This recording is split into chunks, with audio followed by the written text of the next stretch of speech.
So, completely new topic.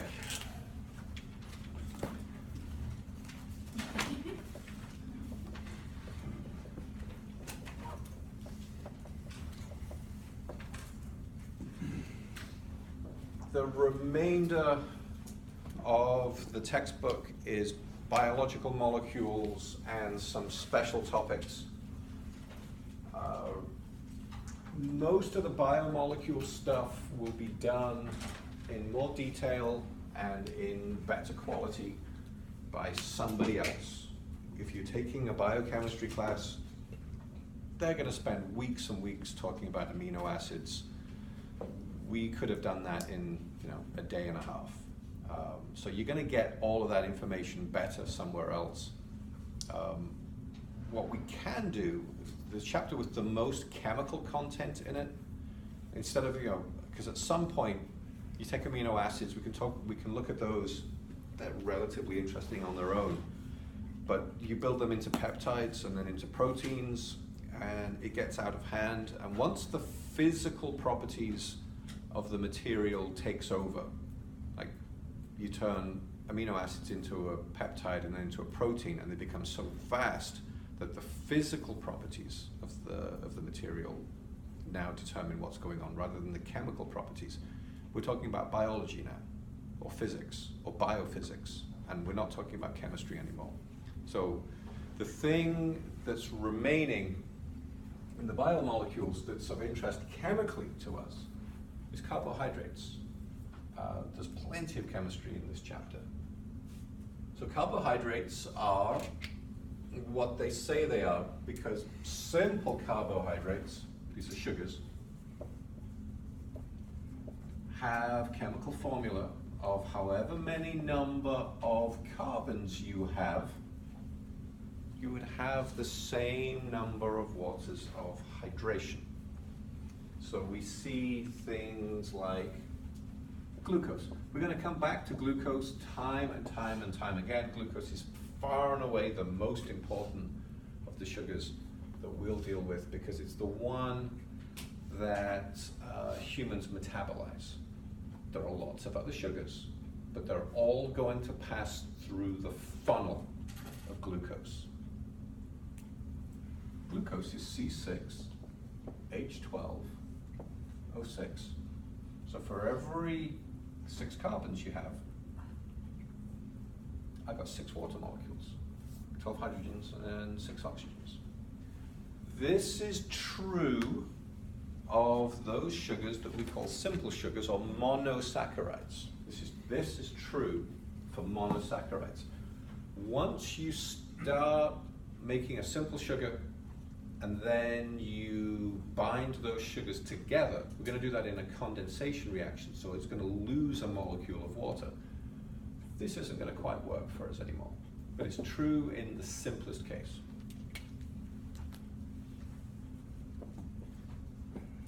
And sugars are what we're going to call polyhydroxy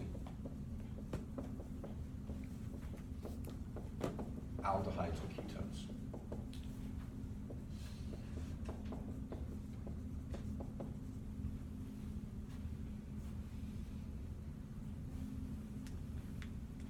Some of the really early work on sugars was done by Fischer.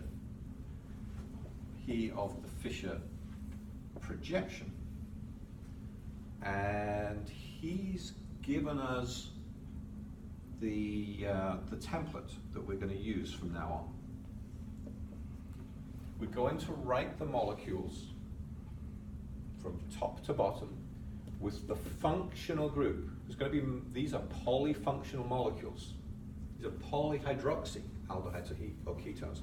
But we're going to put the bigger functional group. Aldehydes in the hierarchy of functional groups, they trump primary alcohols because that carbon is bonded to this oxygen twice. That carbon's only bonded to that oxygen once. So this one wins. We're going to put the functional group at the top. And this is going to be our simplest sugar. And that gives me a chirality center in the middle. So I'm going to have a carbonyl. I'm going to have a secondary alcohol. And then I'm going to have a primary alcohol. And the carbonyl goes at the top. And we always terminate. So the terminal carbon is always an alcohol. And because it's bonded to 2 hydrogens, it cannot be chiral. Because the carbonyl is bonded to 2 oxygens, it cannot be chiral. But carbonyls are something special. They're not chiral, they're pro-chiral. Because if I react this with the molecule of OH, it will open out to make a chiral molecule. So it's not chiral yet, but the nucleophilic addition to an aldehyde makes a chiral product. That's something we'll have to deal with. And then the middle secondary alcohol is chiral. This is our simplest sugar. It's called glyceraldehyde.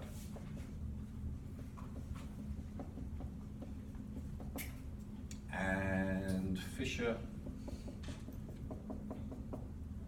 did not miss the fact that glyceraldehyde, our simplest sugar, is chiral, and therefore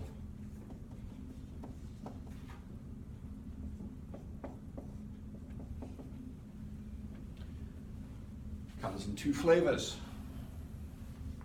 One of these is an R, and one of these is an S. And this is the part where, if it hasn't already been stated, we will reiterate that there are 3 ways of describing a chirality center.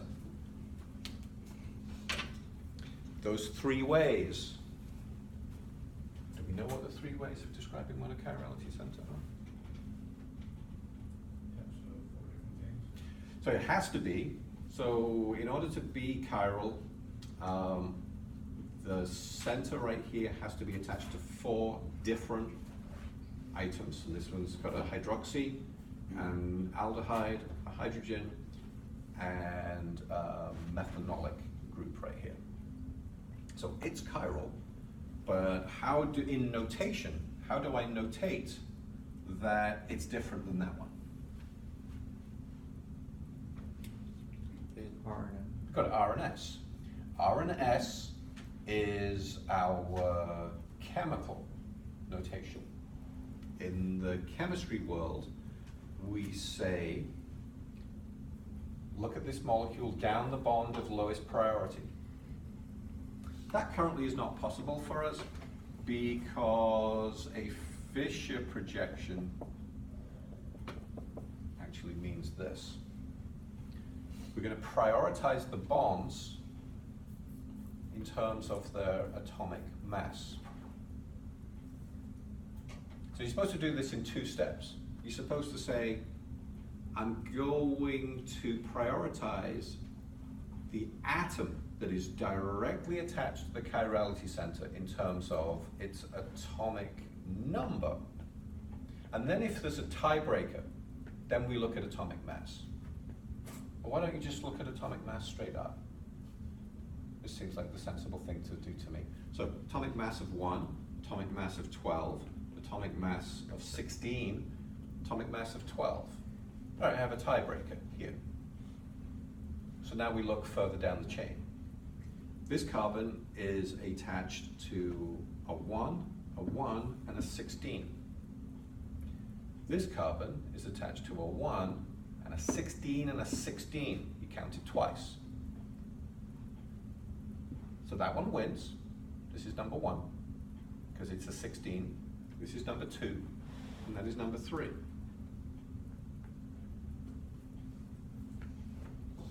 That is a counterclockwise rotation, which hints that this should be an S center. But we were told that in order to calculate that diminishing priority, to to look down the bond of lowest priority, to have the bond of lowest priority pointing away from us. This bond is pointing towards us, which is fine, because there are only two possible answers, R or S. So I've calculated it to be an S, but I know it's wrong, which is the same thing as knowing that I'm right from the start. So this is the R. That's the R. Therefore, this is the S. And if I'm confident that I did the R correctly, then I don't have to worry about the S. R and S are things that are completely made up by chemists. We've all been to lab. Oh, that's too many. And ooh, I'm gonna get a new pen. Don't need to write this down yet, because we're going to write it down in a minute.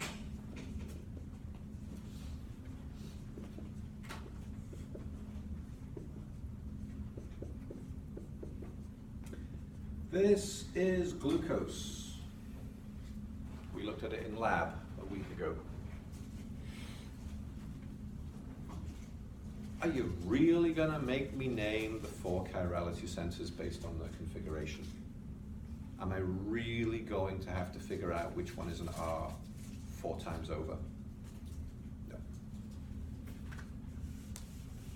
So the biologists came up with their own notation. So R and S is chemical. That's one. There are 3 notations. What does the R and the S actually supposed to mean? What are we hinting at with R and S? What does the R stand for? It's the way the molecule is like facing out towards you, or okay, yeah, kind of hinting towards it. R is right-handed, rectus. S. We've done this. sinister. S is sinister for left-handed, and if you take this isomer on its own, pure isomer, and you dissolve it in water, and you pass a beam of polarized light through it, it bends it one way. It bends it in a different way than this one does. That's physics. That's not chemistry. That's physics. So the physicists, and I can't write it underneath. The only thing that I can write underneath is R and S. Chemistry notation gives us R and S. Physics notation gives us plus and minus. Does the light bend to the left, or does the light bend to the right?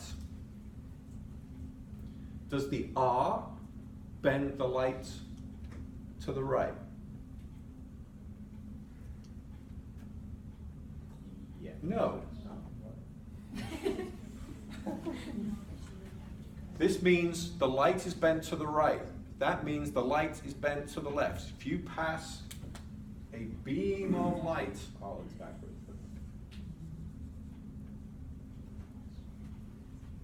this is what light bulbs used to look like. Here's my sample. It goes through and it bends.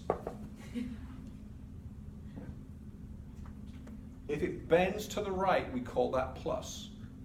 Does the right-handed isomer, the R isomer, bend light to the right? No. Does the S isomer bend light to the right?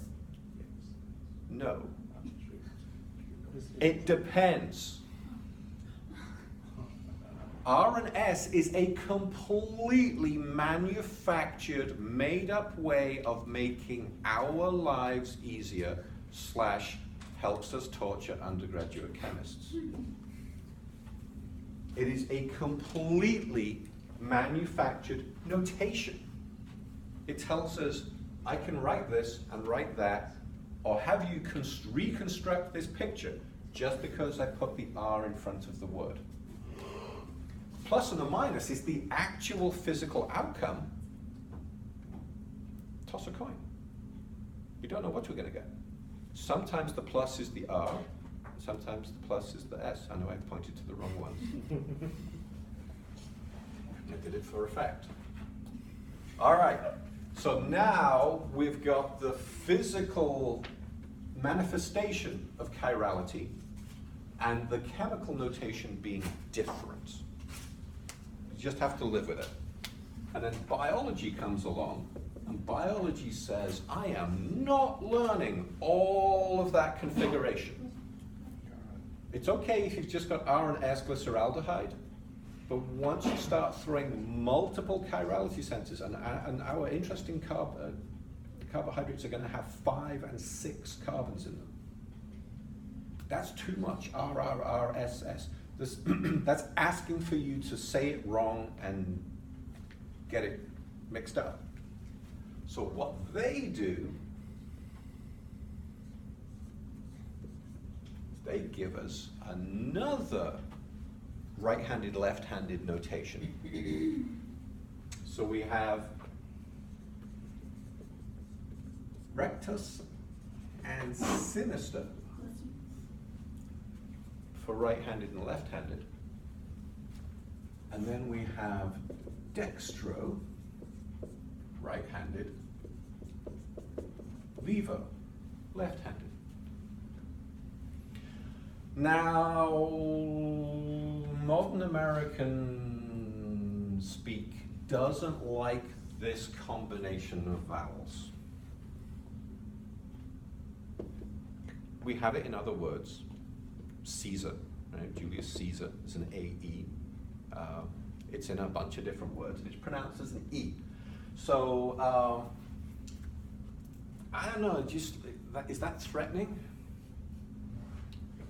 We've been told to remove it because it's too taxing. So now, it can be misspelled this way. Don't go ahead and mispronounce it as well. The word is still levo. Okay. People are now going to read that and mispronounce that as levo, which is kind of silly. It's the difference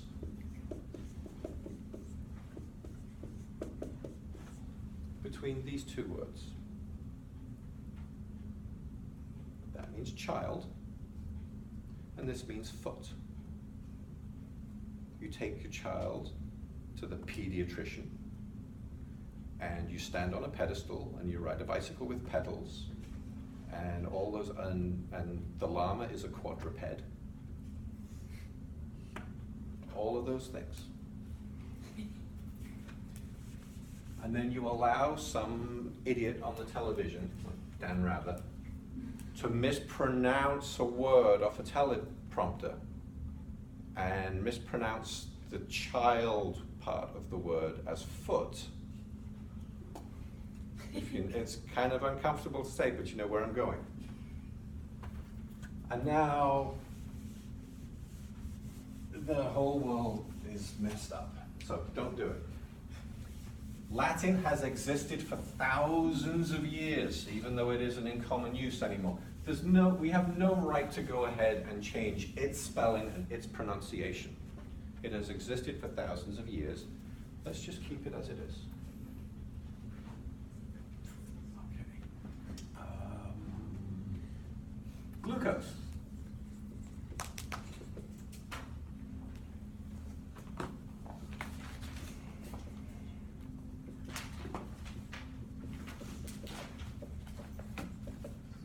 Glucose is an aldohexose. It contains 6 carbons. Oh, we didn't show you how the biologist is going to do it.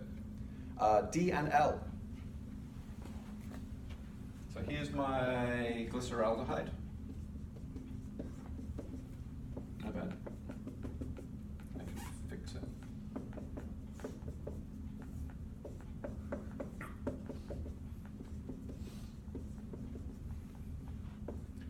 Biologists have come up with a simple answer.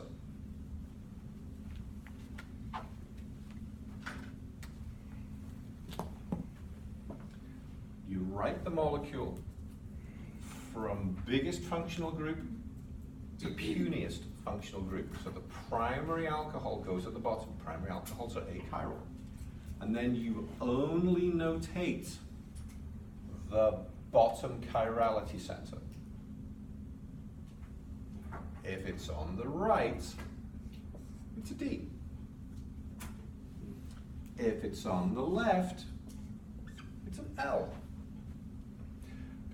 Does the right-handed biologist notated sugar rotate light to the right? No. Does the left-handed one rotate it to the right? No. It depends. You have to do the experiment. The plus and the minus is found experimentally. It's got nothing to do with the notation. The notation is just to make our lives easier.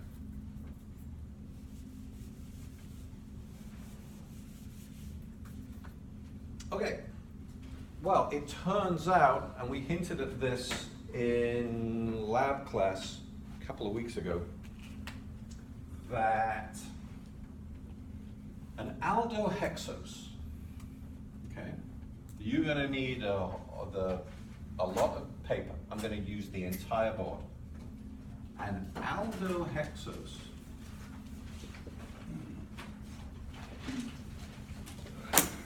will have an aldehyde at the top. It will have an achiral primary alcohol at the bottom. It has a total of 6 carbons. Therefore, has 4 secondary alcohols in the middle.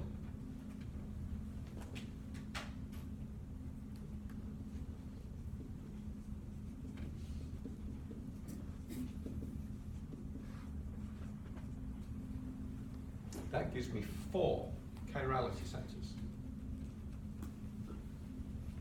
4 chirality centers is going to generate 2 to the power 4 stereoisomers.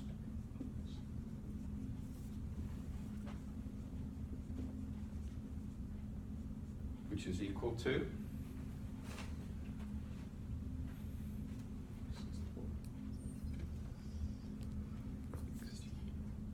16. 2 times 2 times 2 times 2 is 16. Okay? 8 of those are going to be D sugars, and 8 of them are going to be L sugars.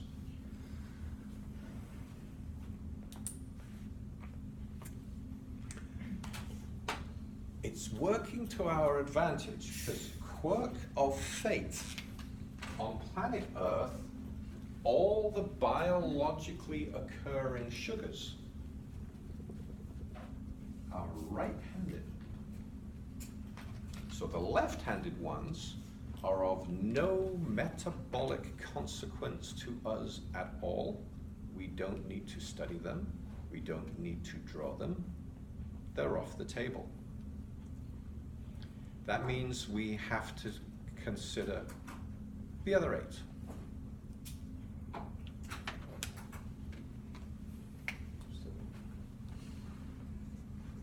On Earth,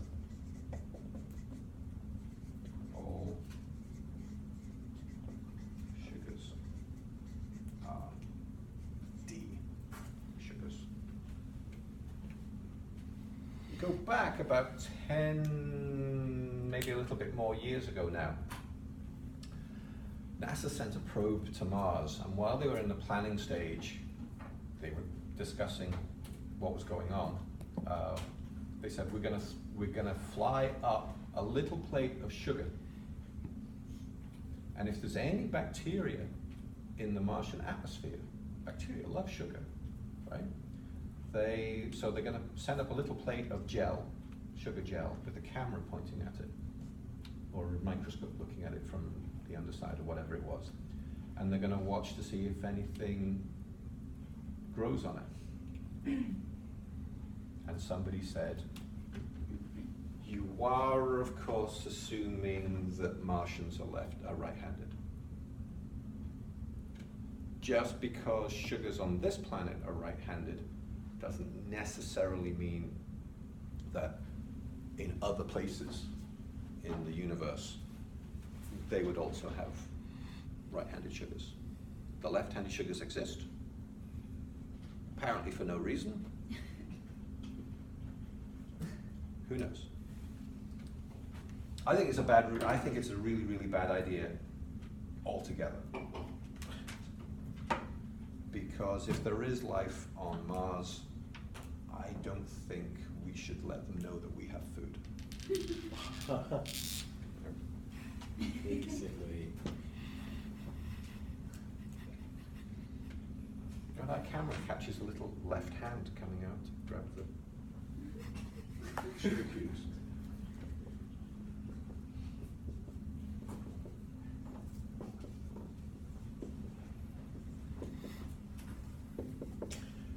This is one of the 8. Can you see that it's a D sugar? Mm-hmm. This is one of the 8 D sugars in my aldohexose series. So I'm gonna need 8 pictures here. The good news is,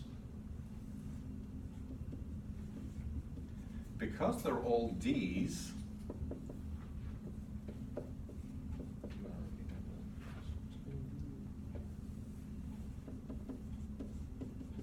I can kind of template them.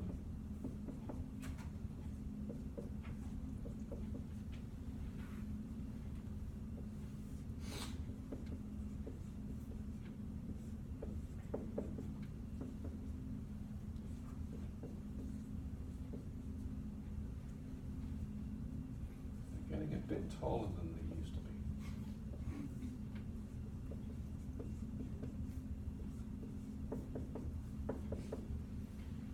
1, 2, 3, 4, 5.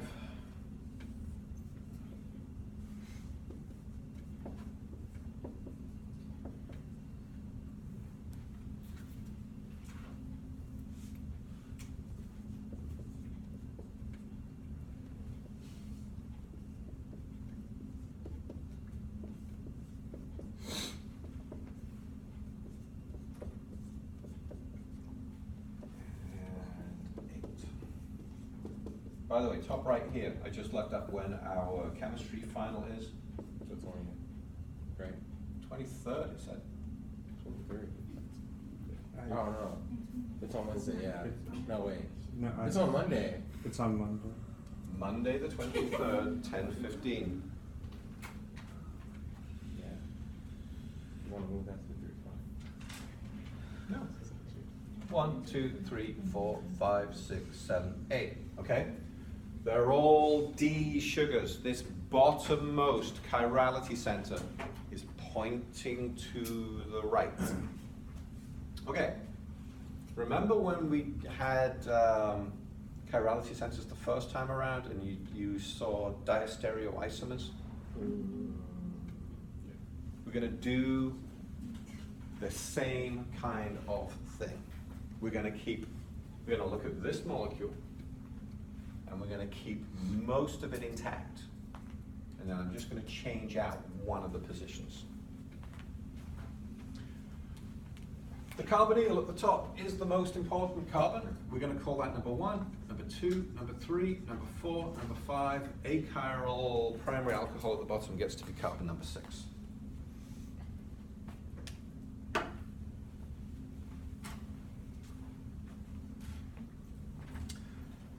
Now, am I really going to make you memorize 8 different carbons, 8 different total configurations of some sugars? No. No. Here's what I'm going to make you do. I'm going to make you memorize 2 of these. And then we'll talk about the relationships of that one over there to this one over here, in terms of what it is, what kind of diastereoisomer it is. So this first one, now we're going to call all of our sugars by name, and we're going to tell we have to tell the reader now that this is a D sugar. Now that we know that L's exist and that we're ignoring them, you have to say that the D is there. This is allose.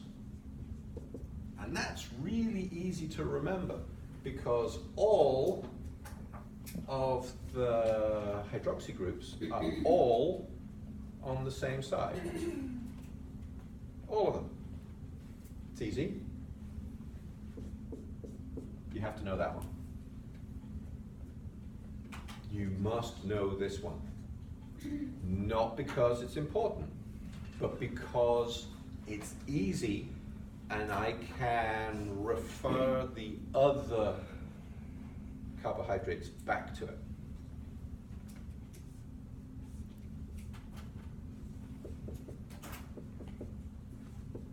If I switch out the configuration at carbon number 2, it's the only thing that I do, I make altrose. So allose and altrose are stereoisomers of each other, and they differ only at carbon number 2.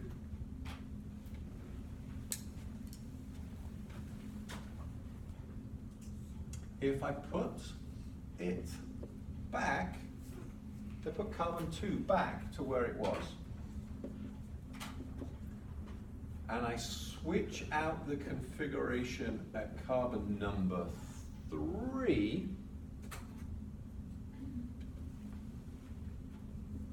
this is glucose. If you only have the bandwidth to know one sugar, make it glucose. Okay. Next, we're going to go it breaks the sequence here a little bit. I've taken allose and I've switched the configuration at one of multiple possibilities. And then I did it again here from carbon 2 to carbon 3. I'm going to keep carbon 3 the way it is in glucose, so it's going to be switched from allose. And effectively, I'm going to switch both 2 and 3.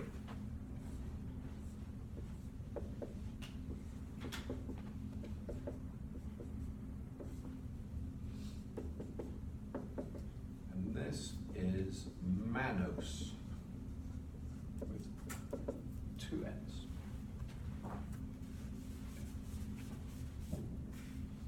And after mannose, I'm going to put them back the way that they were in allose. So I think the reason that the books switched, instead of going, let's change 2 and then 3, and then the natural thing to do would be to go to 4. This one's called gulose.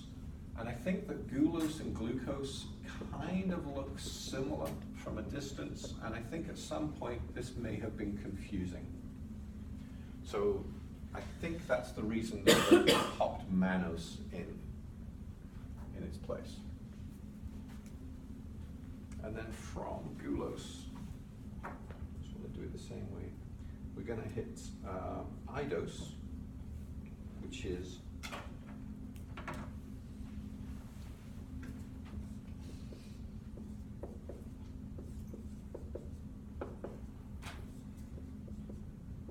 that one.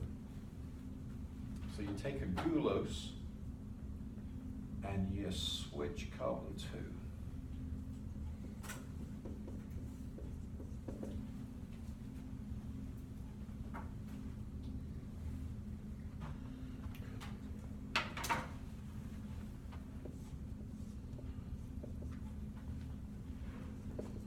And then we're running out of things to do. This is galactose. Galactose is less sweet than glucose or sucrose or fructose. And so it's a good sugar for chocolate. You'll see that as an ingredient in chocolate. And then the last one on our list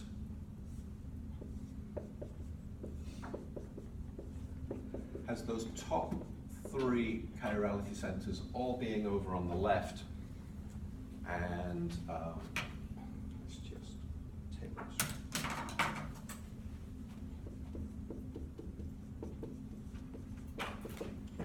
Telos. Okay, so you need to know glucose and you need to know allose, and everything else can be described by what's left.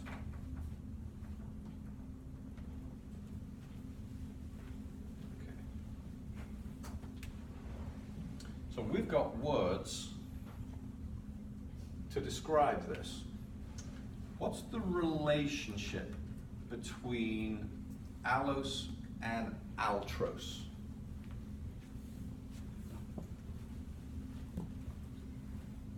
Allose and altrose have 4 chirality centers. 3 of them are retained, but only 1 of them has differed. And previously we'd used the word diastereoisomer. A diastereoisomer had worked for it, and these are diastereoisomers of one another. But we're going to use a word because allose and telos are diastereoisomers. They differ at some of the chirality centers, but not all of them. So we're going to invent a new word. And that word means you're going to differ at one of multiple chirality centers. And that word is epimer. So D-allose and D-altrose are C2, carbon number 2, epimers. And all that an epimer is that it differs at one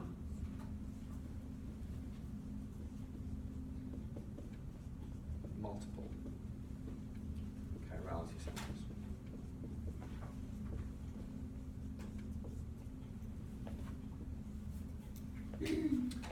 Okay, what's the relationship then between D-allose and D-glucose?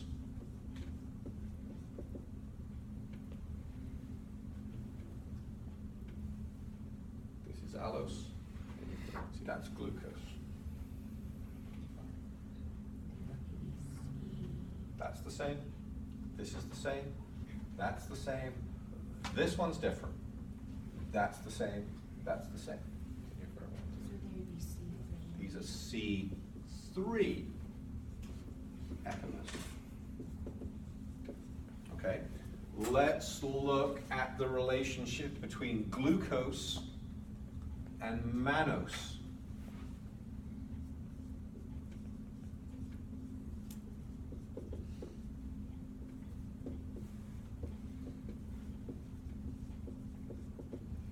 Their relationship. C1 and C2. I'm sorry, C2 and C3. So this one's glucose, and this one's mannose. This is the same. That's the same. That's the same. I've been doing this for a little while, and nobody told me to do this, but I figured out how to do this myself. Don't count from the top down. Counting from the top down turns out to be a bit more difficult than counting from the bottom up. You get to see more of the resemblance between the sugars if you count from the bottom up. It's not immediately clear in all of these cases, but it will become later. That's the same, this is the same, that's the same, that's the same, this one's different.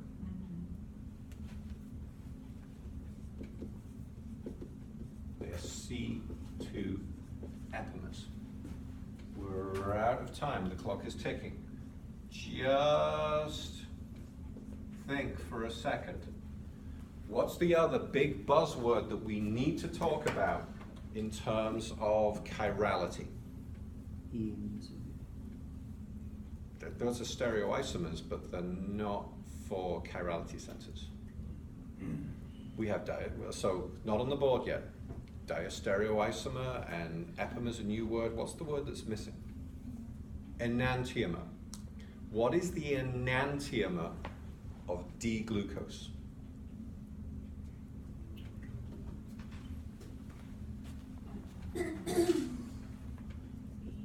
So D-glucose and something are enantiomers. And we can't go unless we have that on paper somewhere. L-glucose. L is the complete mirror image. So what the biologists have done, and it's kind of handy, is they've given us this word. The os means sugar, polyhydroxycarbonyl. The al means this relationship. Ouch means that relationship. Where's a good one? Where's the one that goes zigzag? I'd goes, that's the relationship. So the prefix of the word tells you the relationship. The D says this is on the right-hand side. L would be the complete mirror image of this whole word. So the zigzag would go the other way, leaving this over on that side. So it would be the complete mirror image. But the L sugars have yet to show their meaningfulness. We don't know what they mean. They haven't showed up yet. There should be a $1 trillion industry there. Because if L sugars aren't metabolized, then they have 0 calories. And if it still tastes like sugar, then it should be good. But apparently there's something that's not letting that happen. Okay, see you Monday.